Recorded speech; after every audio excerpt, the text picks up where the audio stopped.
প্রত্যেকটা মাছ যাতে গ্রেভির সঙ্গে ভালোভাবে মিশতে পারে তাই হালকা করে নাড়াচাড়া করে উপর থেকে কয়েকটা কাঁচা লঙ্কা চিরা দিয়ে রান্নাটা করে নেব ঢাকা চাপা দিয়ে।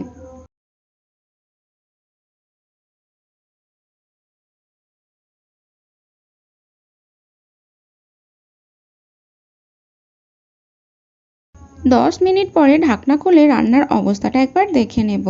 আমি এখনও কিন্তু রান্নায় কোনো রকম নুন ব্যবহার করিনি, ওই মাছ ম্যারিনেশন করার সময় নুন দিয়েছিলাম। এখন এর মধ্যে দেব অল্প একটুখানি নুন, আর রান্নাতে স্বাদ ব্যালেন্স করার জন্য দেব অল্প একটু চিনি। প্রথমে দিলাম চিনি অর্ধেক চামচের মতো, আর এবার দিচ্ছি নুন। এবার রান্নাটাকে আরও 5 মিনিটের জন্য হতে দেব।